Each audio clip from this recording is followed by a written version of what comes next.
Welcome back to the Psyche Universe. Feel happy and grateful for existence. I hope you have enjoyed Task 1, a hypnagogic sleep. Please practice to get better. In this session, we will challenge some of the traditional beliefs. This session may create a feeling of disappointment or may feel discouraging to some listeners. Please don't worry about that. That is because some long-standing beliefs are being broken. We are not just here to feel comfortable. We are here to deal with the problems that have not yet been dealt with for so long. As the future sessions advance, this feeling of disappointment or discouragement will automatically fade away as new doors open. Remember, all you have to do is just listen to the sessions. Don't try to push yourself to do something that we discussed.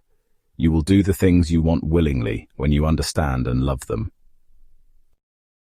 Slow down and give the following thought process.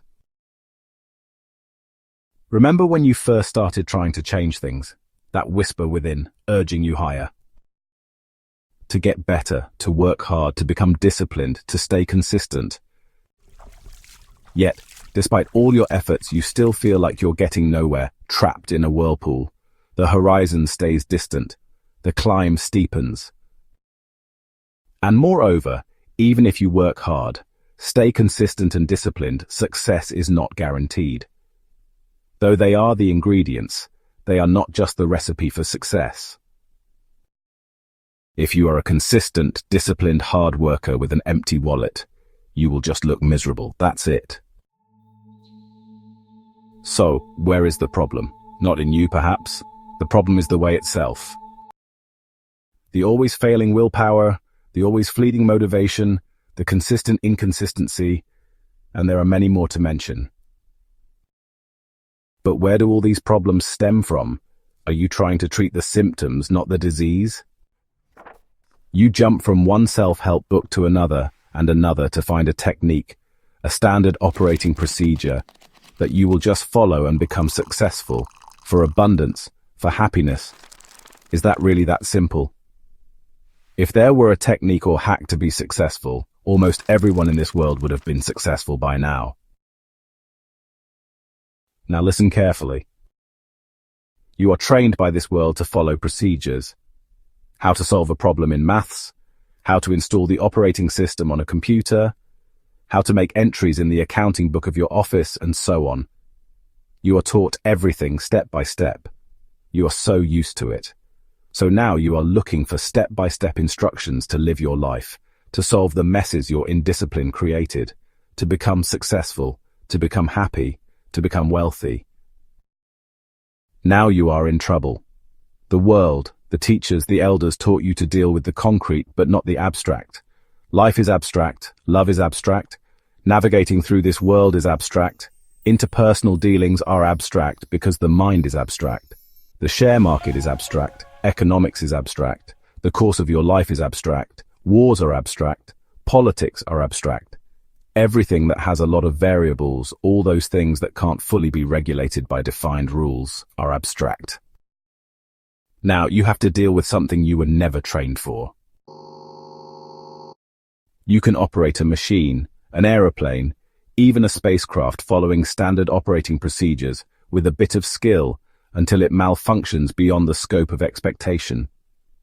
You can resolve a problem in mathematics sticking to the standard operating procedure because mathematics has a defined set of rules.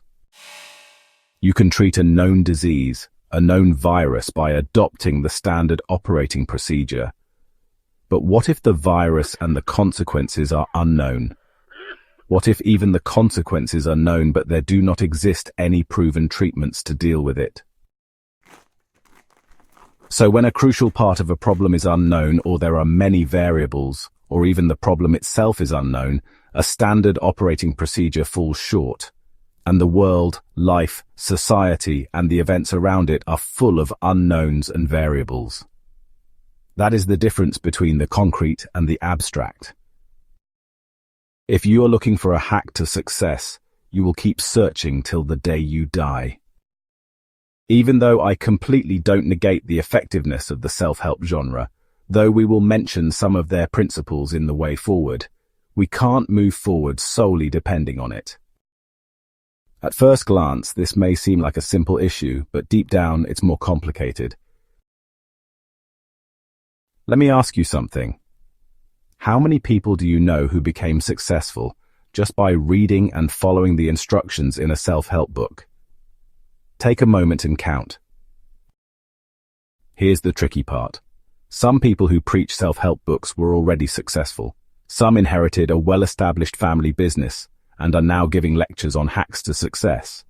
Some had parents who provided them with the right education, training, and guidance.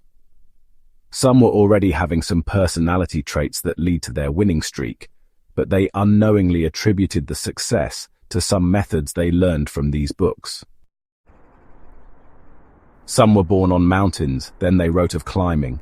And you stand at the foot, book clutched tight. Now, aside from those groups, try to find someone who truly built their success from scratch, just by following a self-help book. How many truly walked the path they preach? Even most authors of these books became wealthy by the success of the book itself. Their book's success opened doors for them, not the other way around. There are indeed many self-made people, but they didn't get there by reading self-help books. They succeeded because of some of their personality traits, their clarity of vision, their ability to navigate luck, and their understanding of probability and risk, and some situations turned favorable for them. Moreover, a solid belief system that makes them capable of acting on the things they need. Now, I'm not saying you should never read these books. After all, doing something is better than doing nothing. Further, the question is whether these self-help books, motivational quotes, and inspiration channels can hinder your progress. Could the very tools they offer become the chains that bind? The answer is yes. Listen to what happens when you read a striking motivational quote. It gives you a temporary high, a burst of motivation, heightened willpower, a fleeting fire in the veins. There is a complex interplay of many hormones that make you feel good, dopamine playing the central part. Dopamine is otherwise called the reward hormone, which is normally released when we achieve something. Here you got it free of cost, and it feels like you achieved something. But the real problem you are facing is not addressed. They make you feel good, as if everything is in place, but in reality, it is not. And then, the embers fade. The ash settles cold. Routine reclaims you, untouched, so you crave the flame again. Another book, another voice, another spark to ignite the phantom fire, and the wheel turns, the whirlpool tightens, motivation becomes its own cage. Hormone-driven strategies are not a solution to a long-standing problem. It can never be. You are unintentionally, unknowingly avoiding the pain. The problem is still there, unattended, to show up when it can't be hidden anymore. What is the solution? There is no one-word answer, and there can never be. This is a problem that is to be dealt with in detail. And that is our journey. Now, I know you're feeling bad. You feel disappointed. You feel lost in the middle of the sea. The familiar stars have gone dark. The breaking of mirrors that showed only reflections of others' dreams. Yes, this is what happens when beliefs are broken. This is what happens when you realize you don't know what lies ahead in the darkness. But listen, don't keep doing things that bring no results just because they feel comfortable, just because you're used to them. On our way ahead, more illusions will crumble, more comforting stories will unravel. We are going to discuss a lot of things. I am not here to give you temporary highs, nor do I want you to suffer from much stress on the making of the new you. That's why the Psyche Universe is introduced to you, a psychological space to keep you calm and happy, to keep you going with your life as normal as it is now, yet to make some changes in the background. Very soon we will work towards understanding the belief system, and this will be the bedrock of our sessions ahead. All sessions are important, and I request you to watch them in the sequence they are presented. All you need is to watch it passively with a calm mind, a happy mind, without judgment. In the next session, we will undertake a task which is a continuation of task 1, and I guarantee you that you are going to enjoy it very much. Goodbye for now. See you in the next